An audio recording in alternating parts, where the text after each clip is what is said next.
चलिए बेटा इधर ध्यान दीजिए। देखो, हमने इस क्वेश्चन को लास्ट क्लास में जैसे किया था कि बिल्कुल स्टार्टिंग से करेंगे। स्टार्टिंग इन द सेंस कि हमें ना एक एक बार दो आइटम, एक ही आइटम को दो दो तीन तीन बार ना पढ़ना पड़े। उसका रूल ये होता है कि आप ट्रेडिंग का फॉर्मेट बना लो, प्रॉफिट एंड लॉस बना लो और बैलेंस शीट, तीनों बना लो। एडजस्टमेंट में जाओ, सारे एडजस्टमेंट को मार्क कर लो किस किस आइटम में एडजस्टमेंट है पहले। जैसे यहाँ पे आप देखिए, क्लोजिंग स्टॉक की दो वैल्यू है, इसका तो हमें पता है क्या करना है। न्यू मशीन के बारे में है तो हम अभी नहीं करेंगे एडजस्टमेंट, बस हम यहाँ पे मार्क कर रहे हैं कि मशीनरी जब लिखेंगे तो वहाँ पे हम ख्याल रखेंगे इसमें एडजस्टमेंट है। उसके बाद वेजेस में, वेजेस इंक्लूड 500 है, मतलब वेजेस में भी है, वेजेस में भी है। उसके बाद provision for doubtful dates, bad debts, यानी बैड डेट्स में भी है, डेटर में भी है, और ये प्रोविज़न का भी एक तरीके से एडजस्टमेंट है। फिर आता है कि आग लग गया है स्टॉक में बेटा, तो स्टॉक में भी होगा। स्टॉक बोले तो परचेजेस में, जब आग लग जाता है ना, लॉस बाई फायर या लॉस बाई थेफ्ट, तो उसका इफेक्ट किस पे आता है? परचेजेस पे आता है। अभी करेंगे उसमें कैसे इफेक्ट दिखाएंगे। आउटस्टैंडिंग वेजेस वो हमने कर लिया, और सैलरीज में भी है। आइए सर, सैलरीज का भी एडजस्टमेंट है, ध्यान रखना है उस वक्त भी। प्रीपेड इंश्योरेंस और एडवर्टीजमेंट, तो इंश्योरेंस में भी है और एडवर्टीजमेंट में भी है। मशीनरी और फर्नीचर में भी है, तो मशीनरी का तो मैं लगा ही चुका हूँ आपके लिए। फर्नीचर देखो तो कितना सारा एडजस्टमेंट है। ये एक ऐसा क्वेश्चन है जो आपको पूरे चैप्टर को अच्छे से रिकॉल करवा देगा बढ़िया तरीके से। 14। तो अब फॉर्मेट बनाएंगे, एक एक करके स्टार्ट करेंगे। क्वेश्चन नंबर 14, इसका फॉर्मेट तैयार कर लेते हैं।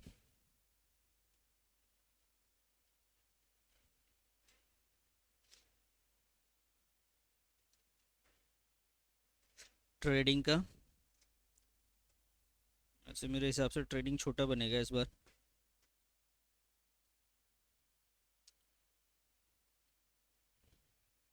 ये आ गया जी ट्रेडिंग के लिए। ट्रेडिंग अकाउंट का ये डेबिट साइड, क्रेडिट साइड, बाकी चीज़ें आप लिख लेंगे, इतना समझदार तो हो ही गए आप लोग। अब इसके बाद हम यहीं पे प्रॉफिट एंड लॉस अकाउंट का भी बना लेते हैं।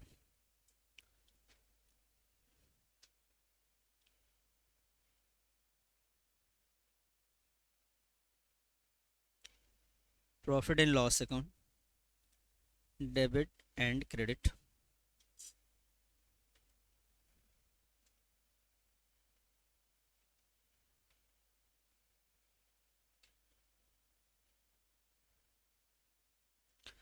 इसको थोड़ा बड़ा कर लेते हैं बस, बिल्कुल पूरा एक पेज का ले लेना है इसको तो एक तरीके से। हाँ जी, वो तो जाएगा ही, वो इतना सारा एडजस्टमेंट है। वैसे भी मैं तो कोशिश ये करता हूँ कि एक पेज पे ट्रेडिंग लेता हूँ थोड़ा सा, मतलब 30%, और 70% पीएनएल, और नेक्स्ट पेज पे बैलेंस शीट को 4-5 लाइन बाद में बनाता हूँ, क्योंकि अगर पीएनएल बड़ा भी हो गया तो नेक्स्ट पेज पे कवर हो जाएगा। ठीक है, ऐसे। और एग्जाम में जब आप जाएंगे तो एक पेज पे ट्रेडिंग, एक पेज पे पीएनएल, और एक पेज पे बैलेंस शीट, और चौथे पेज पे वर्किंग नोट। कैलकुलेशंस वगैरह करने के लिए आपको ज़रूरत पड़ सकती है। और यहाँ हमने लिया जी बैलेंस शीट।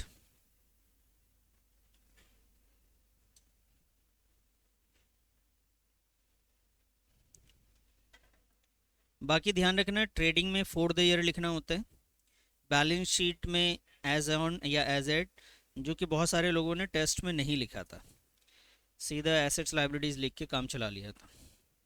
ऐसा काम नहीं करना बेटा, मैं तो शुरुआत में आपको फॉर्मेट सिखा ही चुका हूँ, बार बार तो सिखाऊंगा नहीं, उसमें टाइम ख़राब होता है। चलिए जी, तो यहाँ से स्टार्ट करते हैं। सबसे पहला आइटम है बेटा हमारे सामने फर्नीचर। फर्नीचर की वैल्यू है 3400, तो फर्नीचर होता है बैलेंस शीट का पार्ट, तो हम इज्जत से जाएंगे बैलेंस शीट में। यहाँ पे लिखेंगे सर फर्नीचर, और ये है 34, और क्योंकि इसमें एडजस्टमेंट है तो एडजस्टमेंट के लिए हम स्पेस छोड़ देंगे। ठीक है, क्या एडजस्टमेंट होगा बाद में देखेंगे। इतना अंदाजा तो लग गया कितना जगह छोड़ना होता है, तो 2 लाइनों का एवरेज रखा करो छोड़ने का कम से कम। उसके बाद बिल्डिंग है बेटा, बिल्डिंग 21,700, इसमें कोई एडजस्टमेंट नहीं। तो मैं यहाँ पे लिख देता हूँ बिल्डिंग 21,700 था ना, और कोई एडजस्टमेंट नहीं, ये भी लिख दिया जी। उसके बाद है ड्राइंग, जो कि कैपिटल से माइनस होता है, तो बैलेंस शीट में ही कैपिटल को पहले लिख देता हूँ, उसकी वैल्यू तो मुझे नहीं पता तो उसे छोड़ दूंगा, सीधा यहाँ पे जाके ऐसे करके ड्राइंग्स लिख दूंगा। इससे ना इस तरीके से आपका एक भी चीज़ छूटता नहीं है, कहीं पे आपको मिस नहीं होता, इससे लगता है कि हाँ आपने कर लिया। ड्राइंग की वैल्यू है 4200,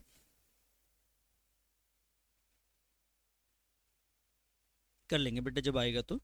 उसके बाद है cash at bank 2470, cash at bank, cash at bank 2470। उसके बाद वेजेस है, इसमें भी एडजस्टमेंट है, ये ट्रेडिंग अकाउंट में जाएगा। तो ट्रेडिंग में आपका ओपनिंग आएगा, पहले आता है बेटा ओपनिंग,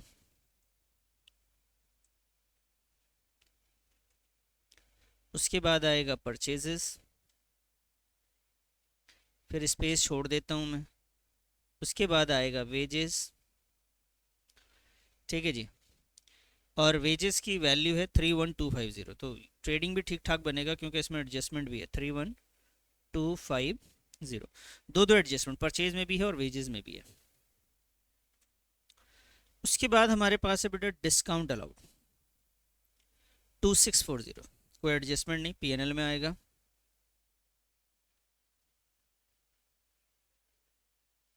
क्यों बेटा, अलाउड तो एक्सपेंस होता है ना, 2640 क्रेडिट साइड नहीं आएगा। दूसरी बात ये डेबिट बैलेंस है तो डेबिट साइड ही आता है वो। बैंक चार्जेस 90 रुपीज़, तो यहाँ लिखा हमने बैंक चार्जेस।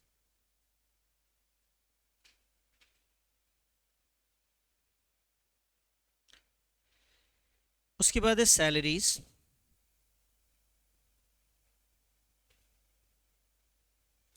सैलरीज की वैल्यू है बेटा 5610।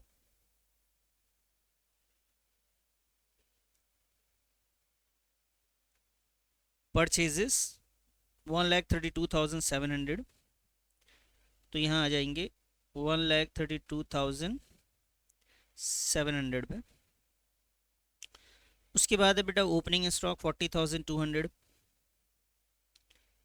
तो यहाँ लिख देंगे 40,200।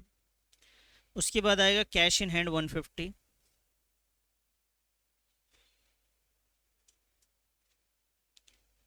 Cash in hand 150।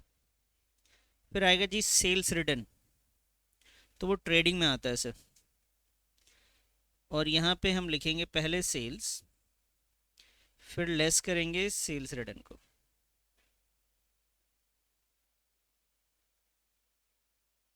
बताइए सेल्स रिटर्न की वैल्यू कितनी, 3400।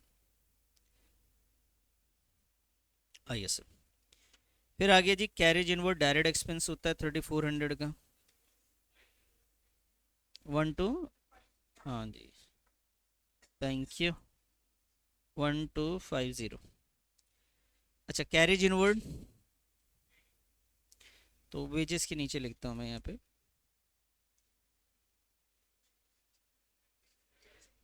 अच्छा एडजस्टमेंट है ना इसमें, थोड़ा और नीचे लिख देता हूँ।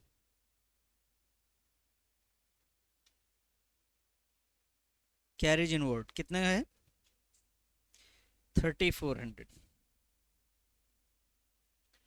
हो सकता है थोड़ा पीएनएल को और नीचे खसकाना पड़े, कर ही लेते।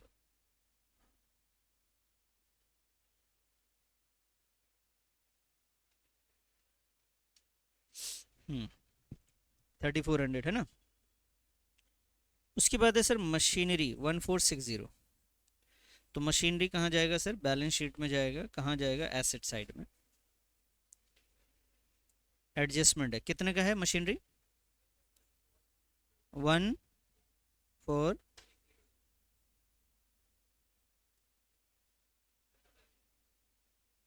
ऐसे ना, एडजस्टमेंट है, ध्यान रखना है। संडे डेटर, इसमें भी एडजस्टमेंट है 43,800 का। संडे डेटर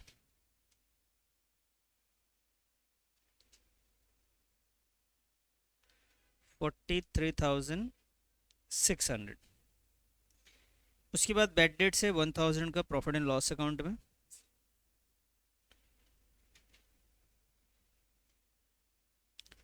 बैड डेट्स कितना है बेटा?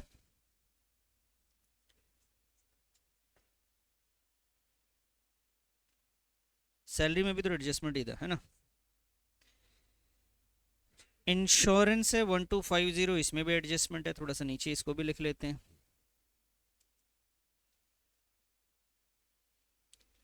1250। उसके बाद रेंट है बेटा 2450।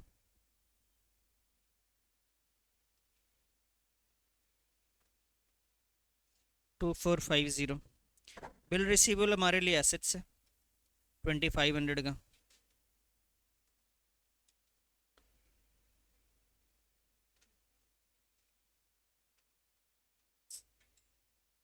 बिल्स रिसीवेबल कितने का बेटा? 2500 का।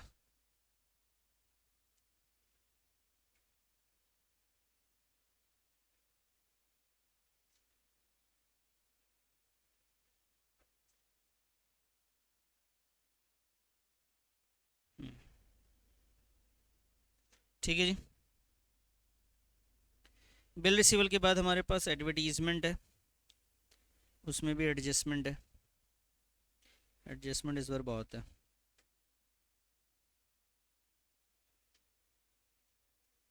कितने का है एडवर्टीजमेंट? 3500।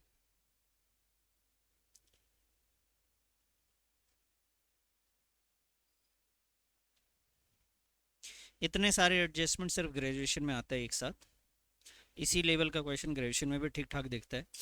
कुछ कॉलेजेस में तो इससे भी हल्के आते हैं, मतलब आप जामिया में हो, इग्नू हो, इससे भी इजी क्वेश्चन होगा। दिल्ली यूनिवर्सिटी वगैरह में है तो इससे थोड़ा सा डिफिकल्टी लेवल बढ़ाएंगे वो। इस टाइप के क्वेश्चन सीए वगैरह में भी आ जाते हैं, फाउंडेशन वगैरह में। हाँ,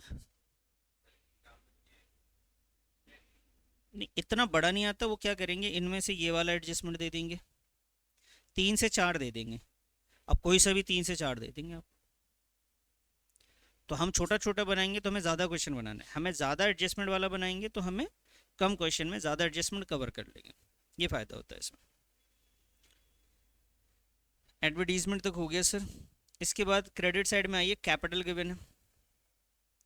कैपिटल है 1 लाख। आइए बैलेंस शीट में,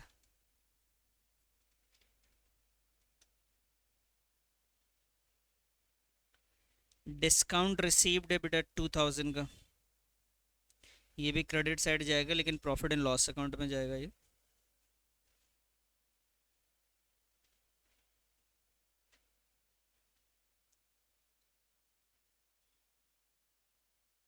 डिस्काउंट रिसीव में कितना?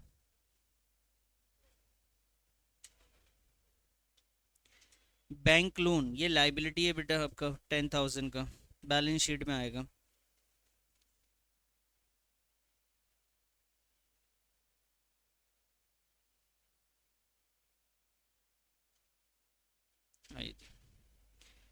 परचेजेस रिटर्न 970 ट्रेडिंग में।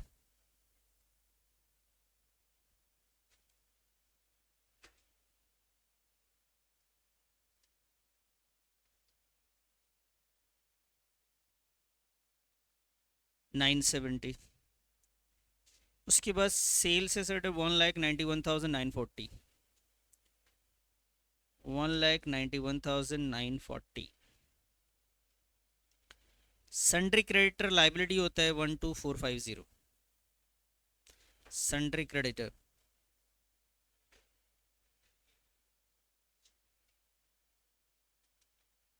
12,450। अच्छा जी। उस प्रोविज़न इसको हम बाद में एडजस्ट करेंगे बेटा, इसको अभी कहीं नहीं लिख रहे। ठीक है, वो बाद में करेंगे, प्रोविज़न को सबसे एंड में करेंगे। अब आइए जी, एडजस्टमेंट्स में एक एक करके देखें। सबसे पहला एडजस्टमेंट है क्लोजिंग स्टॉक, कॉस्ट है 35,000, नेट रियलाइजेबल वैल्यू यानी मार्केट वैल्यू है 30,000। तो हम कौन सी वैल्यू लेते हैं? हम लेते हैं मार्केट वैल्यू कॉस्ट में whichever is lower as per prudence concept. किस कॉन्सेप्ट के हिसाब से?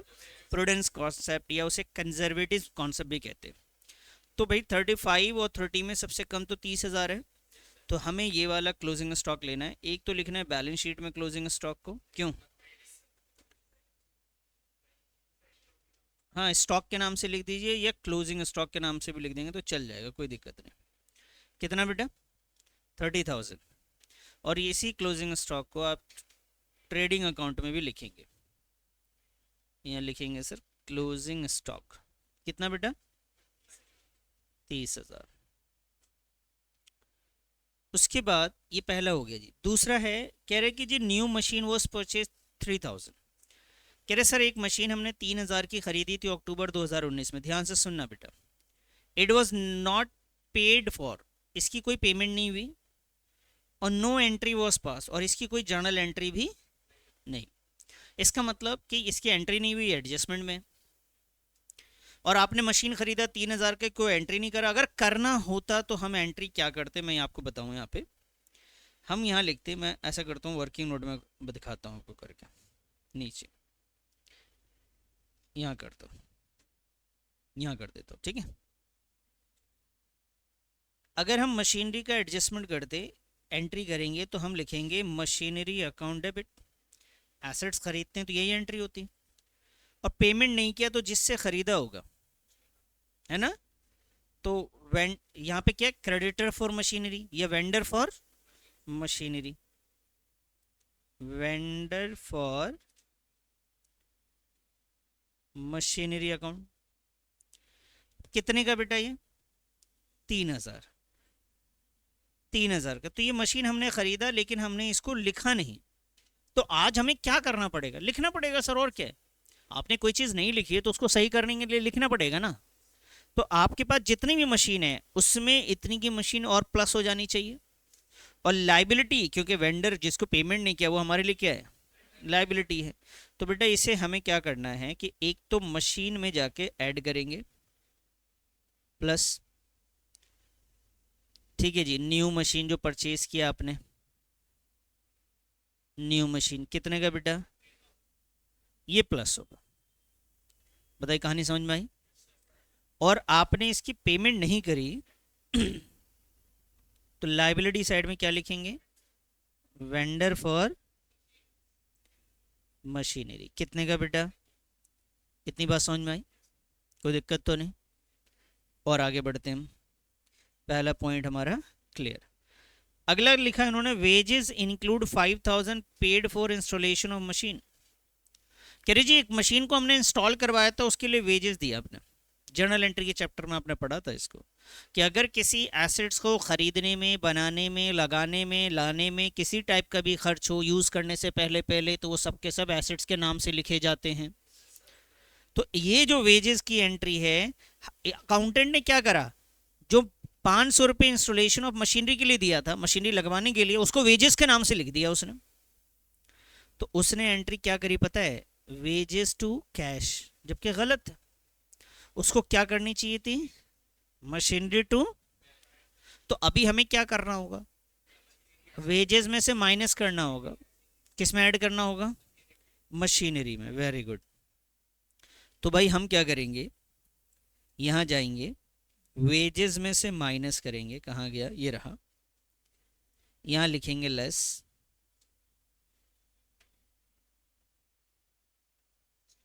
लिखेंगे लेस, हाँ जी, और यहां लिखेंगे मशीन। लेस होके वैल्यू कहाँ जा रही है बेटा? कितनी की है? 500 हम माइनस कर देंगे, और इसको हम यहां जाके ऐड कर देंगे। यहां लिखेंगे क्या? वेजेस। कितना लिख देंगे सर? 500। बताइए जी इतनी बात समझ में आ गई आपको? किसी टाइप की कोई दिक्कत? चलिए जी, दो एडजस्टमेंट हो गए, क्लियर है ना ये दोनों? बताओ बेटा ये पॉइंट दोनों क्लियर है? अब आइए provision for doubtful debts to be raise 1400, कह रहे जी प्रोविजन जो है ना अब 1400 का हो गया, ठीक है, और बेड डेट्स कितने का हो गया। तो बेटा बेड डेट्स याद है क्या करते थे, नहीं नहीं, पहले डेटर में से माइनस करेंगे और पीएनएल में बेड डेट्स में ऐड करेंगे, किस नाम से, फर्दर बेड डेट्स के नाम से। फिर प्रोविजन का क्या करेंगे, उसको भी डेटर में से माइनस करेंगे, लेकिन पहले किसको माइनस करेंगे, पहले बेड डेट्स को, उसके बाद जो बचेगा फिर प्रोविजन को माइनस करेंगे, और इन दोनों को जाके तुम यार नाखून खा लो अच्छे से, बिल्कुल भरपेट, फिर ध्यान देना, नालायक, गंदी आदत है, हाथ हटाओ वहां से बिल्कुल ही। पता क्यों बोला मैंने, अगली बार डरेगा कि सर फिर से टोक देंगे, ऐसे इशारा करता ना तो अगली बार फिर ले जाता वो। इसकी भी आदत ऐसी छूटी है। चलिए मेरी बात को सुन, तो भाई हम क्या करेंगे, सबसे पहले डेटर में से, इसको मैं थोड़ा और नीचे कर लेता हूँ यार,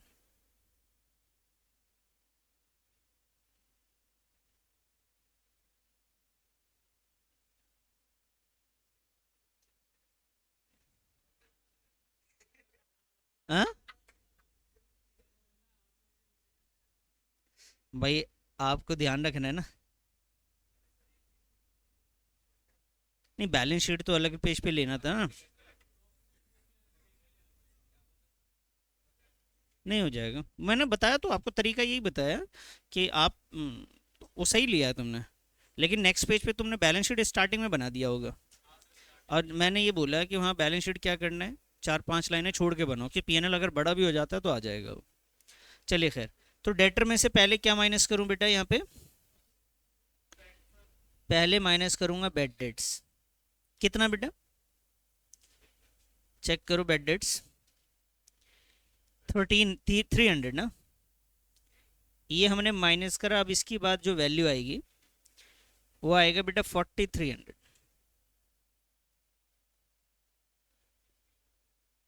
43,000, फिर मैं लेस करूंगा इसमें से भी, और इसमें जो लेस करेंगे प्रोविजन फॉर डाउटफुल डेट्स, कितना परसेंट तो नहीं है, परसेंट में नहीं है ये, अमाउंट में है, 1400 है बेटा, सिंपल। तो भाई ये 1400 हमने यहाँ से भी माइनस करा, अब बताइए गुरुजी कितना आ रहा है, 41,000, सच्ची में। अब ये जो बेड डेट्स ऑफ प्रोविजन है, बेटा इधर देख ले, समझ ले, बाद में नोट कर लेना, ये bad debts of provision for doubtful dates है, ये प्रॉफिट एंड लॉस अकाउंट में जाएगा, जो पहले से बेड डेट्स है उसमें जाके इसको क्या करेंगे बेटा, ध्यान से देखना बेटा, इसे ऐड करते वक्त यहाँ पे लिखेंगे further bad debts, further bad debts, कितना बेटा 300, फिर ऐड करेंगे, इसे लिखेंगे provision for doubtful dates, provision for, बेटा जो एडजस्टमेंट में प्रोविजन होता है उसे कहते हैं न्यू प्रोविजन, कितना है ये 1400, ठीक है जी, इन सबको टोटल कर लेंगे, कितना आया बेटा 2700, और पुराना वाला जो प्रोविजन है वो लेस कर देंगे, प्रोविजन फॉर डाउटफुल डेट्स कौन सा वाला, उससे लेस कर देंगे, और पुराना वाला यहाँ पे था, हमने छोड़ रखा था उसको, कितना है बेटा 800, तो ये 800 हम यहाँ से माइनस करेंगे, कितना आएगा, यहाँ आ गया जी 1900। अब मेरी बात को सुनो, एक चीज़ सिखानी है मुझे यहाँ, वो पीछे के क्वेश्चन में भी है, यहाँ पे भी कर लो, ये 2700 है और ये 800 है, अगर इत्तफाक से ये 2800 होता तो क्या माइनस हो पाता, आंसर तो माइनस में आ जाता, समझ रहे, अब सीधा 28 मत देखो, पहले समझो, पहले 800 था ये, मैं कह रहा हूं कि 800 की जगह अगर ये कितना होता तो आंसर तो माइनस में आ रहा था, तो बेटा अगर आंसर कभी माइनस में आए ना तो इधर मत लिखना, इसे काट देना ऐसे करके, फिर जो चीज पॉजिटिव है वो नेगेटिव हो जाएगा, दूसरे साइड ट्रांसफर कर देंगे, ये सारी चीजों को कहां लिख देंगे, कब लिखेंगे ऐसा, जब आपको लगा रहा ये तो माइनस हो गया, यानी पुराना प्रोविजन अगर इन सारे नुकसान से ज्यादा है तो आपको इधर क्रेडिट में लिखना होगा, फायदा हो गया आपको इसमें, सर कैसे, यार आप सोच के चलो, ये जो पुराना प्रोविजन है ना, इसका मतलब होता है कि आपने पहले सोच रखा था कि आपको नुकसान होगा 800 रुपये। पुराना प्रोविजन मतलब पिछले साल ही आपने अंदाज़ा लगा लिया था कि आपको अगले साल डेटर से रिलेटेड जितने भी नुकसान होने हैं वो टोटल कितने होने हैं। लेकिन यहाँ हुआ कितना, सारा जोड़ जाड़ के नुकसान कितना हुआ, 2700। आप घर से उम्मीद करके कितना आए थे, तो इसका मतलब 1900 पॉकेट से देना पड़ेगा। आप तो तैयारी करके 800 के आए हो। लेकिन मान लो आपने तैयारी करी होती है 2800 रुपये की, कि देख लेंगे 2800 से ज़्यादा तो हो नहीं सकता, और खर्चे जो नुकसान हुआ जोड़ के 2700 हुए, तो बताओ 100 रुपये की खुशी होती कि नहीं। तो वो 100 रुपये खुशी क्या है, डेबिट साइड में थोड़ा नहीं दिखाएंगे, ये गम का साइड है, गम का। जब दुखी होते हैं तब इस साइड लिखते हैं, जब खुश होते हैं तो इस साइड लिखते हैं। आपको बात समझ में आई। तो हम इसको 100 रुपये इधर कैसे दिखाते, तो बेटा इधर से ये पूरा काट देंगे, ठीक है जी, इंश्योरेंस नहीं यहाँ तक। तो पहले लिखेंगे प्रोविजन फॉर डाउटफुल डेट्स, कौन सा वाला, ओल्ड वाला, कितना 2800। फिर इसमें से क्या माइनस करेंगे, बैड डेट्स, फिर माइनस करेंगे फर्दर बैड डेट्स, फिर माइनस करेंगे ओल्ड प्रोविजन और न्यू प्रोविजन, सब माइनस करें। मतलब जो इधर प्लस है वो इधर क्या हो जाएगा, और जो माइनस में है वो प्लस में जाएगा। ऐसा कब होगा बेटा, जब ये वाला बैलेंस माइनस में दिख रहा हो आपको, ओल्ड प्रोविजन आपका ज़्यादा दिख रहा हो। तो समझ में आई बात। चलिए, हाँ हाँ, इससे पिछले वाले क्वेश्चन में ही है ऐसा, तब मैंने ये बता दिया कि आपको वहाँ पे भी आसान लगे। समझ में आ गई बात। तो सर हमने ये एडजस्टमेंट जो है ये वाला भी निपटा दिया जी, हो गया सर। आगे आइए, in the month of March, ये बहुत इंपॉर्टेंट एडजस्टमेंट है बेटा। In the month of March 2020 a fire broke out destroyed the stock. कह रहे जी मार्च के महीने में, एक क्वेश्चन था जिसमें ना अप्रैल में आग लगा था, वो आया नहीं था हिसाब किताब में, क्यों, क्योंकि अप्रैल तो नेक्स्ट ईयर का था। कह रहा मार्च के महीने में 2020 में, चेक कर लेते ये 2020 ही है, हाँ जी, यानी इसी साल 2020 में आग लग गया, किस में लग गया, स्टॉक में, दुकान का जो स्टॉक था उसमें आग लग गया। बेटा ध्यान से सुनना, आग लग जाने से जो सामान की कीमत थी 8000 की, उसमें नुकसान हो गया। The insurance company admitted a claim, insurance company कह रहा है कि यार 5000 रुपये मैं दे दूंगा आपको, और वो अप्रैल में दूंगा। अब इतनी कहानी को पहले मैं हटा देता हूँ, सोचो कि कोई इंश्योरेंस नहीं है। अब ध्यान से सुनना, बिल्कुल लॉजिक को, कॉन्सेप्ट को, ये अच्छे यहाँ पे गलतियां कर जाते हैं बच्चे। जैसे मान लो कि आपका जो है ना कोई सामान है गुम गया, मान लो 800 रुपये आपके गुम गए, या सामान में मतलब स्टेशनरी, आपकी कॉपी पेन पेंसिल जो है ना आपका 800 रुपये गुम गया, 800 का था। तो भाई आपने तो रोड पे ही रोना धोना स्टार्ट कर दिया। छोटे बच्चे, नन्हे मुन्ने बच्चे कैसे रोते हैं, वैसे आप रोना स्टार्ट कर देते। आपके अब्बा जी बोलते हैं कि बेटा मिल जाएगा, टेंशन नहीं ले, ढूंढ रहे हैं, बहुत देर हो गई, और आप आगे चलने को राजी नहीं कि नहीं मुझे तो चाहिए, मुझे वही चाहिए 800 वाला, मेरा वही सामान यहीं पे होगा, ढूंढो। खूब रोना धोना मचा रहे हैं, क्योंकि भाई नुकसान हुआ है तो रोना धोना तो है, आग लग जाए कोई बुरी बात, अच्छी बात तो है नहीं है। फाइनली आपको चुप कराने के लिए आपके अब्बा ने बोला बेटा तू चुप हो जा, 800 का था ना, 500 रुपये मैं दे दूँ, ऐसा उन्होंने बोला। तो बताओ दुख बढ़ेगा या कम होगा, लेकिन क्या ख़त्म हो जाएगा दुख, कितने का रहेगा। अब जो रोना रोगे कितने का रोगे, समझ गई मेरी बात को। लेकिन अब्बा जी अगर पूरे पूरे 800 रुपये देने को राजी होते तो बताओ रोना आता अब। तो अगर अब्बा जी पूरा दे रहे हैं तो सामान तो 800 का गया, वो तो माइनस होगा ही होगा, लेकिन क्या दुख हुआ आपको, यानी प्रॉफिट एंड लॉस में कुछ नहीं आएगा। लेकिन अब्बा जी बोले 1 रुपये भी नहीं दूंगा, तेरी गलती है, तो सामान कितने का गया, तो 800 से परचेजेस माइनस होगा, पहले कंडीशन। दूसरा तकलीफ भी है, ये दुख तकलीफ कहाँ लिखते हैं हम लोग बेटा, पीएनएल अकाउंट में, कहाँ पे लिखते हैं, तो लॉस बाय फायर करके 800 रुपये डेबिट में आएगा। ध्यान से सुनो मेरी बात को, पहले 800 का नुकसान हुआ था, 800 का नुकसान हुआ, स्टॉक कितने का कम हो जाएगा बोलो, 800 से कम हो जाएगा ना भाई, 800 के सामान में आग लगा है तो 800 का ही कम होगा ना, 18,000 का थोड़ी ना कम हो जाएगा। तो परचेजेस जो है आपका कम हो जाएगा कितने से, 800 से कम हो जाएगा। और अब्बा जी ना 1 रुपये भी देने को तैयार नहीं है, कुछ चुप कराने आए ही नहीं। तो बताओ दुख कितने का होगा, कितने का रोना रोगे तुम। तो 800 का रोना जब रोगे तो यहाँ पे लिखोगे लॉस बाई 5, ये रोने वाला अकाउंट है बेटा, दुख और सुख का। कितना लिखोगे यहाँ पे, और यहाँ पे परचेजेस से भी माइनस करोगे लॉस बाई फायर, कितना बेटा, पहला तरीका। दूसरा केस बता रहा हूँ आपको, इसमें 3 केसेस होते हैं, दूसरा बता रहा हूँ। अब्बा जी आए, उन्होंने बोला बेटा मत रो, मैं देता हूँ तेरे को 800 रुपये, टेंशन नहीं ले, मैं हूं ना। अब बताओ यहाँ पे कितना माइनस करोगे, स्टॉक तो फिर भी गया ना, हाँ या ना, कितने का। लेकिन बताओ दुख सुख होगा कुछ, कोई दुख नहीं भाई आपको। क्यों नहीं हो रहा दुख, मिलने को। अब तो अब्बा जी ने बोला, अब अब्बा जी के पीछे पड़ जाओगे मेरे 800 रुपये। तो इसका मतलब अब्बा जी अब 800 रुपये के लिए आपके लिए क्या हो गए, एसेट्स हो गए। तो अब्बा जी वो इंश्योरेंस कंपनी है जो कह रही बेटा टेंशन नहीं ले, मैं हूं ना। तो यहां पे आप लिखोगे इंश्योरेंस कंपनी, कितना लिख दोगे, समझ में आया। ऐसा कब करेंगे बोलो, जितने का आग लगा उतना कोई देने के लिए तैयार है, इंश्योरेंस कंपनी देने के लिए। अनस तुम उतारने में लगे हुए हो ना, पूछूं मैं क्या बोला अभी तक, 800 रुपये वो देने को तैयार है। समझ में आई, 2 केस बता दिया। पहले वाली सिचुएशन में जब कोई इंश्योरेंस कंपनी कोई आके ये ना बोले कि मैं नहीं दूंगा, कुछ भी नहीं मिल रहा हो, तो बताओ परचेजेस तो 800 कम होगा और पीएनएल में कितना जाएगा।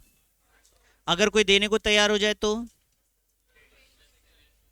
परचेजेस से माइनस होगा, और कहाँ जाएगा, इंश्योरेंस कंपनी कहाँ जाएगा, बैलेंस शीट में। ये अब यहाँ पे अब्बू जी यहाँ जाएंगे जी 800 रुपये, ठीक है जी। या इंश्योरेंस कंपनी जो देने को तैयार है उसके पीछे पड़ जाएंगे, लाओ जी पैसे दो मेरे, आपने बोला था। लेकिन मान लीजिए 800 में आग लगा है, लेकिन वो कह रहे जी मैं 500 दे दूंगा, तो बताओ कितने का नुकसान हुआ। तो 300 रुपये कहाँ लिखोगे, बे यार परचेज में पूरा का पूरा 800 लिखाएगा, सामान तो जितने का गया है उतना लिखाएगा ना। प्रॉफिट एंड लॉस में कितना आएगा, रोना धोना कितने का होगा। तो यहां लिखोगे लॉस बाई फायर 300। और बताओ एसेट्स में कितना आएगा, हाँ वेरी गुड, इंश्योरेंस कंपनी करके यहाँ कितना आएगा। तो 3 सिचुएशन है, जिसमें से 3 सिचुएशन के क्वेश्चन है हमारे पास। इससे पहले के 2 क्वेश्चन में वो 2 सिचुएशन है जो मैंने आपसे बात करी। ये तीसरी सिचुएशन है, यहाँ पे देखिए। अब यहाँ पे मैं आपको दिखाऊं तीसरी सिचुएशन में क्या है। ये कह रहे हैं कि भाई आग लग गया है 8,000 में, कंपनी ने कहा कि एडमिटेड द क्लेम, वो मान गई है कि जो भी लॉस हुआ है वो हम देंगे, लेकिन कितने तक देंगे, सिर्फ पेमेंट बाद में करेगा, ऑब्वियस सी बात है वो बाद में ही करेगा। अगर अभी कर देता तो मेरा कैश बढ़ता बैलेंस शीट में, अभी करता तो क्या बढ़ता, अभी नहीं कर रहा है तो मेरे लिए वो एसेट्स है, हम मांगेंगे उससे। तो ध्यान से सुनिए, इसमें हम क्या करेंगे, सबसे पहले जाएंगे पीएनएल में, परचेजेस के पास, और इसको बताएंगे बेटा इतना शांत मत बैठ, आग लग गया है, लॉस बाई कितना बेटा 8,000 रुपये, बात समझ में आई। और इंश्योरेंस कंपनी हमें देने को तैयार है, कितना देने को तैयार है बेटा। तो बच्चे यहाँ पे आप लिखेंगे, ध्यान से समझिए बेटा, पहले इंश्योरेंस कंपनी भी लिख सकते हैं या फिर इंश्योरेंस क्लेम भी लिख सकते हैं, कोई मसला नहीं। कितना लिखेंगे, अभी बताओ कितने का रोना रोगे। तो रोने के लिए कौन सा अकाउंट है, तो पीएनएल में जाएंगे, नीचे लिखेंगे लॉस बाय फायर, कितना आया बेटा ये 3,000।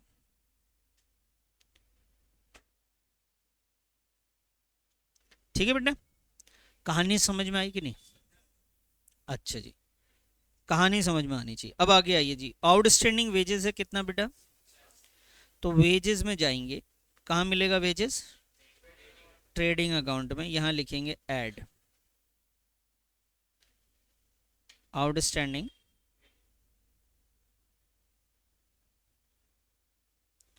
आउटस्टैंडिंग वेजेस कितना बेटा, और यही आउटस्टैंडिंग वेजेस को और कहाँ लिखेंगे, बैलेंस शीट में।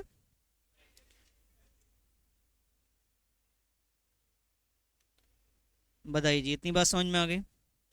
ये तो बचपन से करते आ रहे हैं आउटस्टैंडिंग वेजेस। अब आइए आउटस्टैंडिंग सैलरी कितने का है ये, बताइए आउटस्टैंडिंग सैलरी कहाँ मिलेगा, सैलरी मिलेगा पीएनएल अकाउंट में, यहाँ पे है।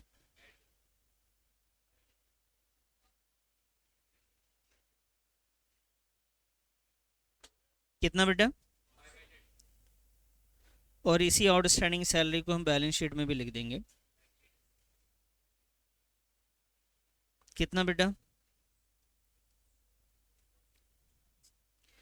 नेक्स्ट प्रीपेड इंश्योरेंस, प्रीपेड को क्या करते हैं बेटा, माइनस करते हैं, तो इंश्योरेंस में से हम माइनस करेंगे, वेरी गुड।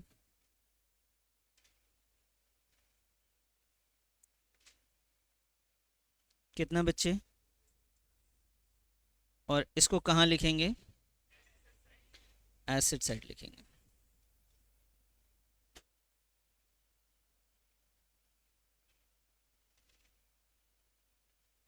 कितना बेटा, 250।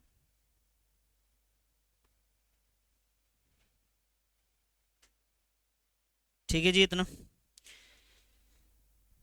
उसके बाद प्रीपेड एडवर्टीजमेंट है, तो एडवर्टीजमेंट में भी क्या करेंगे, इसे ऐड करेंगे, नालायक, लेस करेंगे प्रीपेड।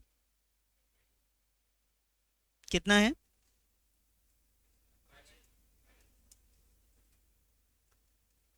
और इसे लिख देंगे एसेट्स में।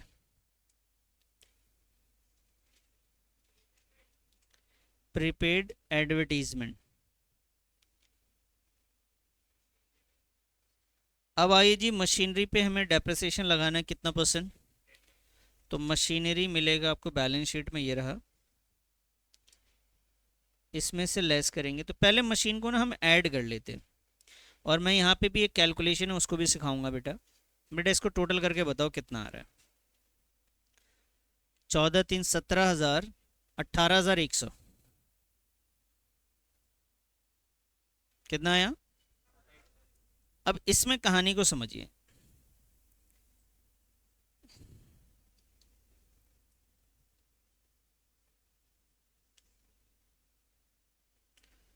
एक एंट्री ये थी हमारी, और एक ये वाली थी कि हमने मशीनरी ख़रीदा था और गलती से वेजेस के नाम से लिख दिया था, तो वेजेस को हमने कम करा। ये दूसरी एंट्री थी, हमने ये दो एंट्रीज करी हैं। वेजेस जो हमने कम किया था बेटा, वो था 500 का।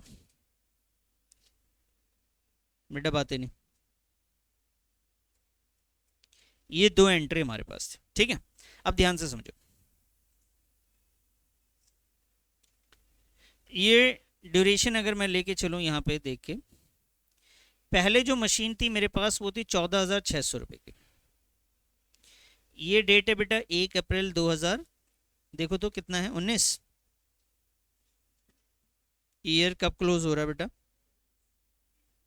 तो स्टार्ट कब हुआ होगा, 19 में, 31 मार्च 2020 है। बेटा यहाँ पे जो मशीन है उसकी वैल्यू कितनी है स्टार्टिंग में, स्टार्टिंग का बताओ, 14,000। फिर एक मशीन खरीदी थी बीच में, कब,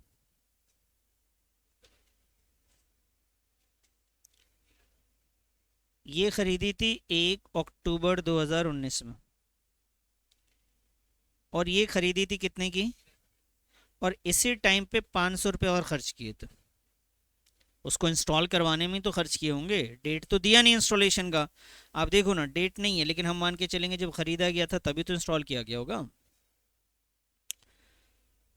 ठीक है जी।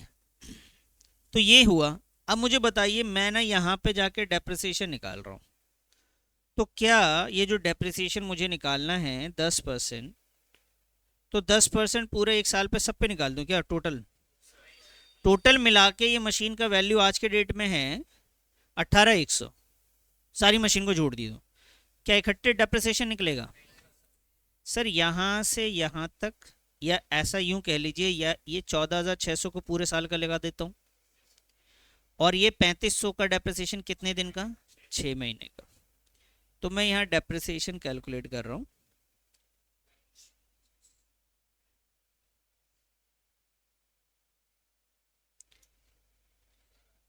डेप्रिसिएशन ऑन मशीनरी, बेटा 14,600 का कितना परसेंट, प्लस 3,500 का भी 10% है, लेकिन कितने दिन का, वो है सिर्फ 6 महीने का।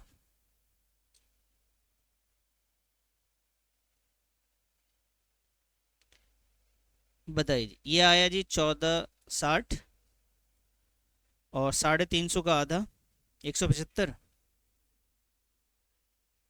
6 महीने भी तो करेंगे ना बेटा, सही है ये, देख लो भाई, सही है ना। टोटल कर लेते हैं इसे।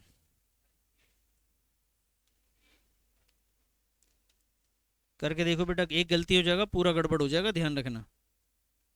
एक लापरवाही से गलती हुआ तो पर बैलेंस शीट और सब कुछ गड़बड़ आएगा आंसर। फटाफट करो इसको टोटल।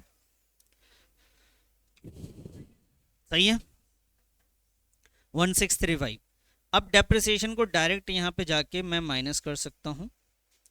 यहाँ लिखूंगा सर डेप्रिसिएशन 1635, और यही डेप्रिसिएशन मैं यहाँ पे प्रॉफिट एंड लॉस में भी लिख दूंगा, लिख सकता हूँ। तो मैं ऊपर लिख देता हूँ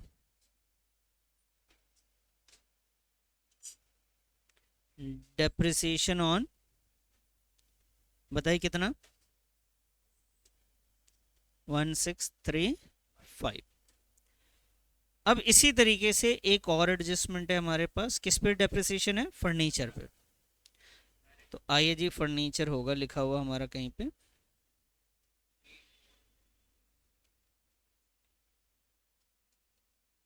डेप्रिसिएशन है, ये वैल्यू है 15%। ठीक है जी,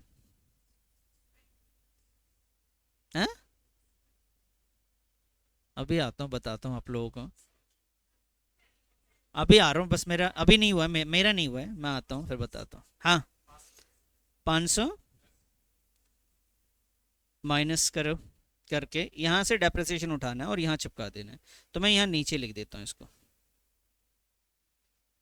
तुम भी कहीं नीचे चिपका दो, और क्या, मेरे पे जगह है, मैं यहाँ लिख देता हूँ। चलो, डेप्रिसिएशन ऑन, बताना कितना बेटा, 500। तो मैंने ये सारे एडजस्टमेंट्स कर दिए। अब आइए सर, यहाँ पे सबसे पहले हम किसको क्लोज करेंगे, ट्रेडिंग को। चलो करो, तो नोट करते जाओ और क्लोज करते जाओ। चलो बताओ ज़रा इसको, सेल्स में से ये माइनस करके, इरम वो लेके आना कैलकुलेटर, और मुझे बताना जहाँ सेल्स में से सेल्स रिटर्न माइनस करके कितना आ रहा है, 190690। और ये इधर परचेजेस का सब माइनस किया, देखो क्या क्या है। हाँ कितना, 123,730। अब टोटल करके बैलेंस बताओ मेरे को, टोटल बोलना, 2206,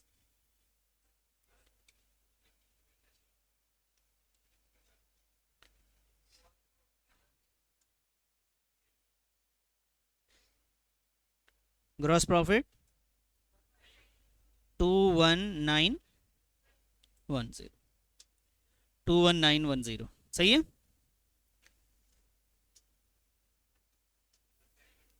चलो नोट कर लो बेटा आप लोग, नहीं किया, अच्छा चलो। अब ये ग्रॉस प्रॉफिट को हमने यहाँ पे ट्रांसफर कर देना है, तो यहाँ लिख देते हैं by gross profit,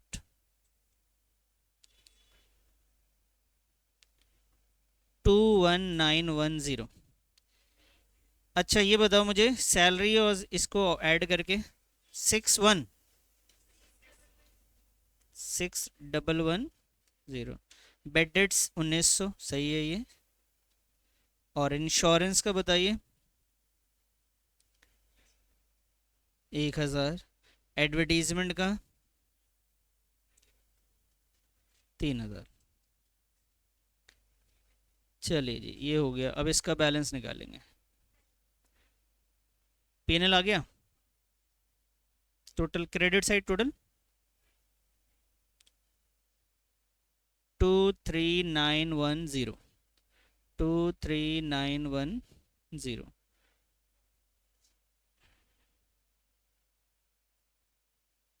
net profit 1400। अब इस नेट प्रॉफिट को हमने जाके यहाँ ऐड कर दिया जी।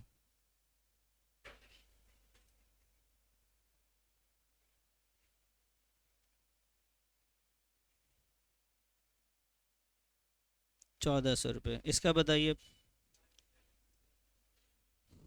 97200 माइनस किया है ना, और फिर प्लस किया है।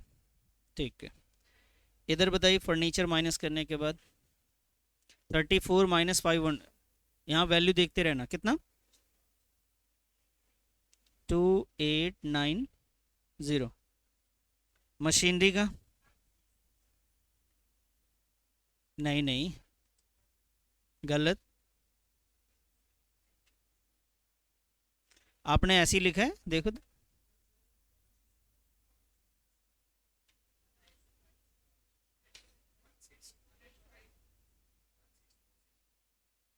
अरे वैल्यू चेक करो ना, मेरे से मैच तो करो पहले सऊद। देखो क्या क्या लिखा है मैंने पहले।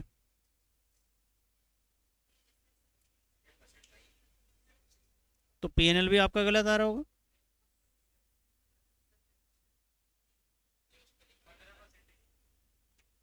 क्या बातें कर रहे हो यार तुम लोग ना। एक मिनट सुनो सुनो, आपने डेप्रिसिएशन सही लिखा है और आंसर बताओ।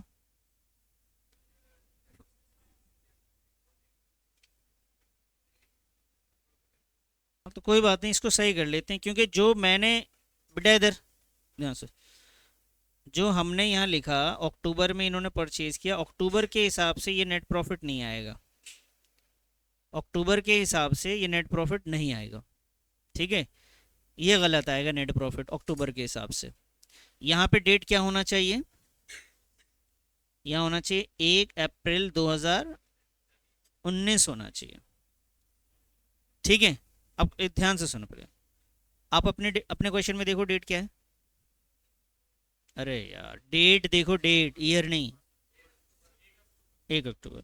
चलो अब मेरा वाला, मेरे हिसाब से जिस हिसाब से क्वेश्चन ने दे रखा है उस हिसाब से इसका नेट प्रॉफिट निकालो, निकालो। बेटा उस हिसाब से नहीं निकला है ना, निकालो नेट प्रॉफिट जरा।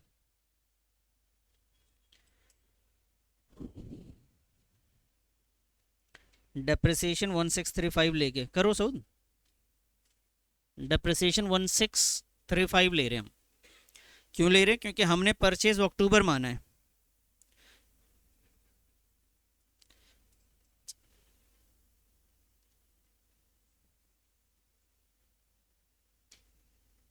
कमर भाई,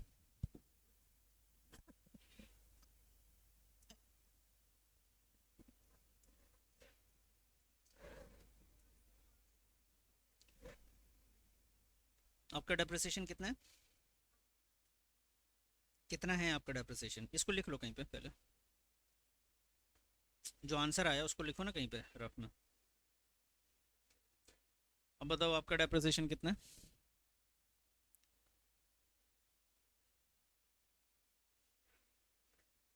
चल रहा है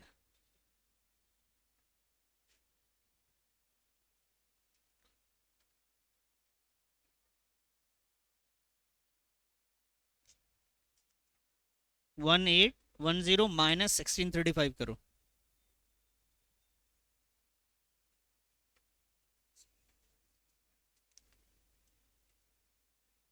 1635,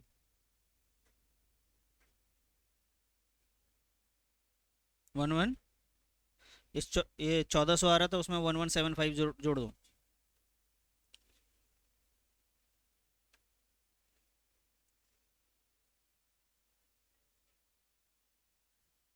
1400 में 100 रुपये जोड़ोगे 25 कैसे हो जाएगा।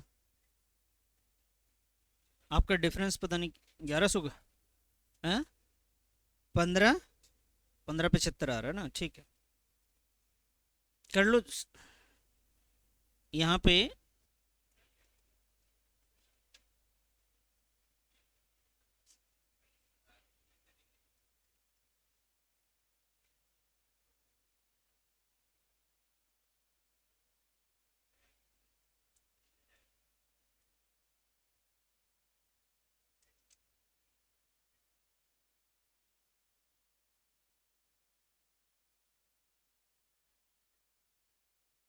करो टोटल।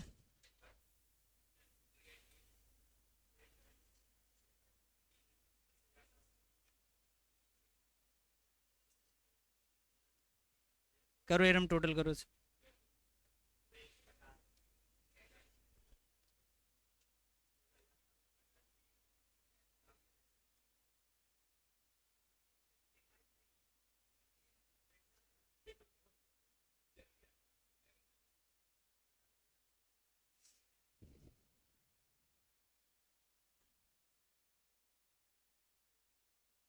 करो सो टोटल करो।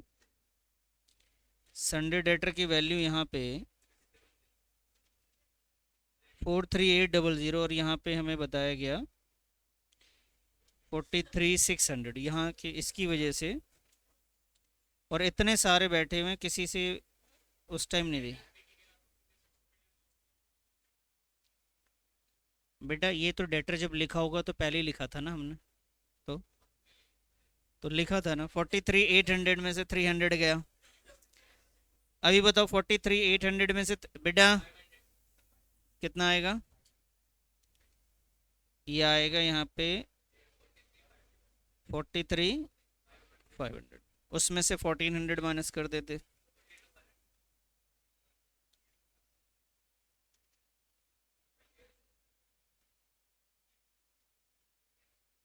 4200।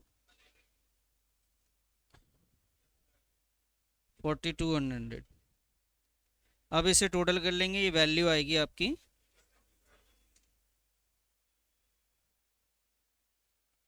छोटी सी एक वो कि देखो एडजस्टमेंट वगैरह वैसे ही है जैसे मैंने सिखाया आपको, वैसे ही करना है।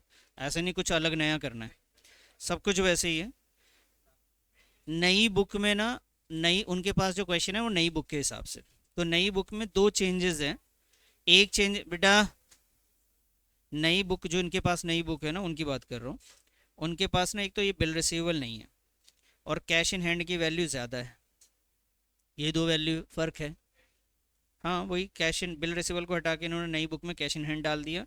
और नई बुक में एक चेंज और किया, अक्टूबर की जगह इन्होंने 1 अप्रैल ले दिया, जिसकी वजह से दोनों के सोल्यूशन में दिक्कत है। फिर भी जैसा भी क्वेश्चन रहे, मैथ्स तो होगा ही होगा। तो हमने जैसा क्वेश्चन में था वैसे ही लिया। अब यहाँ पे क्या हुआ, ये राइटर की दिक्कत है। राइटर ने क्या काम करा, क्वेश्चन वही रहने दिया, आंसर नया वाला लिख दिया। टीएस अग्रवाल में आंसर नया वाला है, जबकि आंसर गलत है। ये बुक में जो आंसर है ना, ये 1400 रुपये इस क्वेश्चन के हिसाब से नहीं है, वो नए वाले के हिसाब से, आंसर नए वाले के हिसाब से है ये। तो इसको सही कर लेना, ये आंसर ये 1400 नहीं आएगा, यहाँ पे 1575 आएगा। तो बुक में ये गलती थी। ऊपर से ये भी गलत है, ये भी नए वाले के हिसाब से दे रखा है, ये भी गलत है। 124025, 124025, ठीक है। चलो जी, अब इसे नोट कर लो आप लोग आराम से।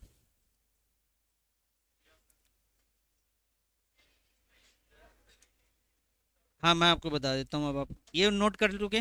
ट्रेडिंग